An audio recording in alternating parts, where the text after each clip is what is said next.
Hey guys, this is Chetan for Gizmo Times, and this here is the Realme TV. This is the 43-inch model of the Realme TV. The new series or the new category that Realme has got into is the smart TVs, and this is the Android based TV. There are two models coming into the market. One is 43-inch and one is 32-inch. Though this 43-inch is the one that is coming with a full HD plus resolution, and the other one is HD ready with the 32-inch display size. So there are quite a lot of things to talk about this TV specifically because it not only comes with Android, but that Android is going to have its own advantages over most of the custom interfaces that you see on the TVs, because this comes with Google Assistant support, this comes with the Chromecast that is built in, and it has Play Store, so you have the plethora of applications to install. You have the basic apps such as Netflix, Amazon Prime Video, as well as YouTube, and then there are also the casting options that are available without any issues. It's all by default, but you have Play Store from which you can use or download any OTT application, download any game. In case, if you want to play a game, you should obviously have the gamepad connected there, but otherwise it's going to be pretty much easy to use this TV, and the interface is pretty uncluttered and easy to use. So firstly, let's do the unboxing. This is the unboxing. It was pretty hard to unbox it actually, because for TVs it's anyway common to open the box with some effort put in there. And the first thing that you see inside is this mount or the stand, the bottom stand, and then you have the TV, the actual TV, which is around 6 kgs in weight, or I guess around 6.7 kgs in weight without the stand. And then you have the instruction manual and the remote and the screws for fixing those stands. These are tabletop stands, and the wall mount option is going to be available in case you're buying this TV, and then the person who's coming in to install that TV is going to have the wall mount unit and you'll have to buy it separately. So the price of this TV, I'm expecting it to be around 22 to 23,000 rupees. The MRP on the box is given as 26,000 rupees, but then I guess it should be a bit lesser.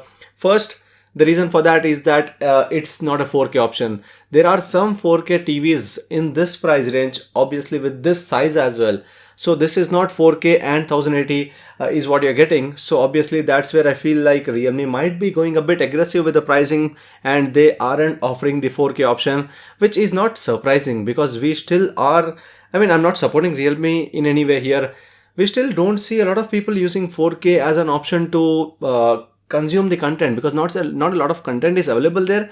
And one more reason is that you don't have proper connectivity everywhere. Right now what I'm using is my mobile data to stream on this one, and this is 1080p content that you're watching. And don't go by what you're looking here. I'm not sure how good it looks here, but this is on zero brightness and zero backlit. This is on a user mode that I'm playing this content on. If you go check out this one, let me take you to the interface itself.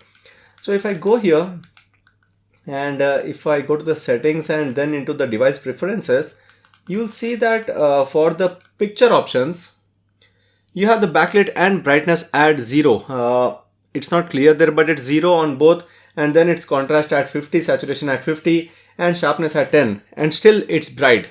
The reason for that, it has 400 nits of brightness, which is quite good for a TV. So that's one thing. Now, since we got into the interface, let me show you the entire walk around of it. And this is based on Android 9, and it has Chromecast built in, it has Google Assistant, Netflix, Amazon Prime Video. I haven't installed any application by myself. Whatever it is shown here is all by default. So let me take you into that. And firstly, these are the applications: Netflix, Prime Video, Live TV. AI Point is something that is shown on a lot of Android TVs, and that is something common on several manufacturers. So it's through Android, I guess, and I'm not really sure about that. There's YouTube and Google Play Movies, Google Play Store, Pango browser, one of the third-party apps, but I guess we can uninstall it. Let's see how that goes out. And then media player, and you have apps that you can go to add to favorites. You have the YouTube Kids recommended there, and no, this is the Kids platform for Netflix, and then you have the YouTube, Play Music, Google Play, and these are app spotlights. So these can be installed: Disney Hotstar, Rakuten, Wiki, YouTube Kids, and these are the Yup TV as well. So a lot of applications to choose from. There's no limit there since it's Play Store. Obviously, a lot of applications can be chosen from to install from them.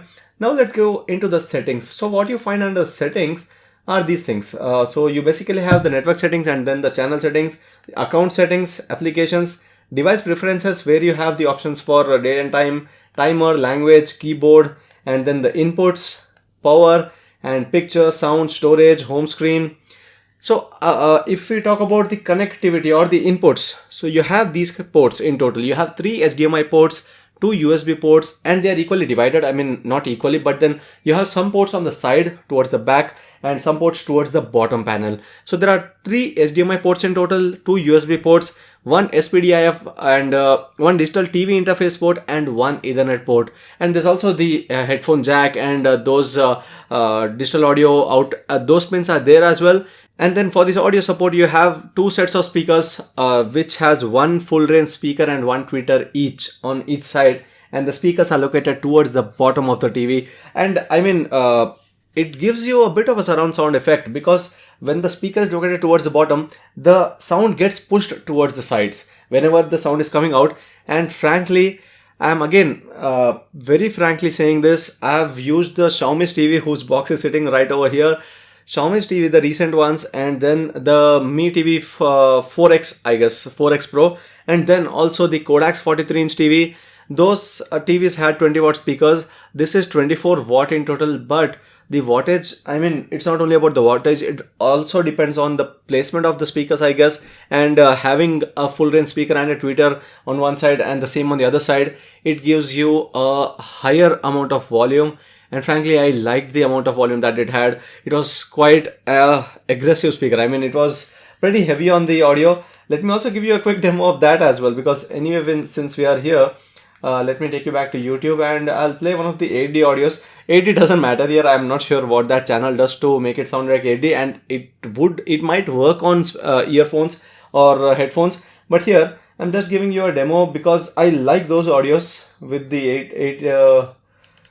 8D audios. So let me take you there as well. So this is right now on 0. Let me push this, since I am close to this mic. This is the mic where I'm talking.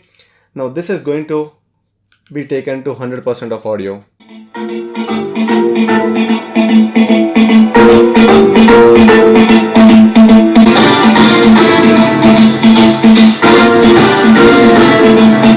Okay, to prevent the copyright issues, I'm pausing it here, but then the audio level was quite high, as you can see. It's not easy to judge, I can say that, because you can't judge it based on here, but then it's actually quite high. And if I now go back to the home screen, I'll again take you to some other options as well. If I go into the live TV and reduce the volume a bit, then I'll show you the picture modes that are available. There are a total of 7 display modes here. So if you go into the display mode, you have different kind of display modes, which is automatic, super zoom, 4:3, movie expand, widescreen, full, unscaled.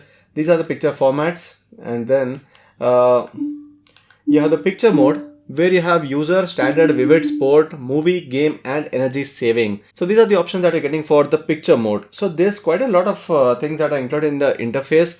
I would say I'm happy that it came with the Android TV, that is the Android based interface, because it's easy to use, it has Play Store, and it doesn't have unnecessary stuff. It has those few pre-installed applications which are necessary, and some are due to certifications that you might have to, or the partnership that you have to have them in the interface, and possibly you probably you can't even uninstall them, but I guess that's okay. It's because there are a lot of other interfaces that we have seen from other brands where it's a lot of clutter. And I'm not talking about Xiaomi's. Xiaomi's interface is also user friendly in case you try to learn. There's a learning curve over there. There's no learning curve here, because it's all easy to use here.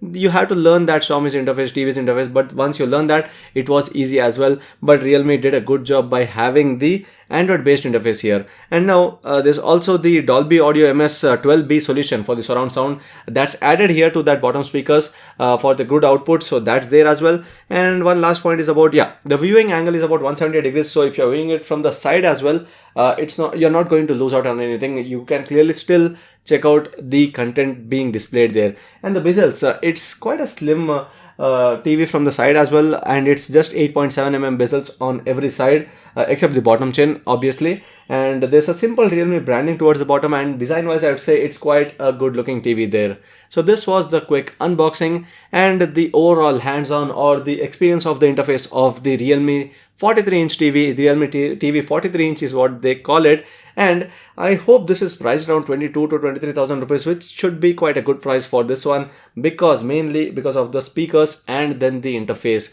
I'm not sure about the display. I'll have to compare this with the other TVs. I feel it's a bit oversaturated because of the colors that are shown there, and it was even on the regular modes, not the user set mode. User set mode is based on my preference. On the regular mode that it gives, it felt a bit oversaturated, but then I'll have to compare it with the other TVs and see whether this is good when compared to the other ones. So for that's it in this video. I hope you like this video. If you do share and subscribe to Gizmo Times for more. Thanks for watching, and see you next video.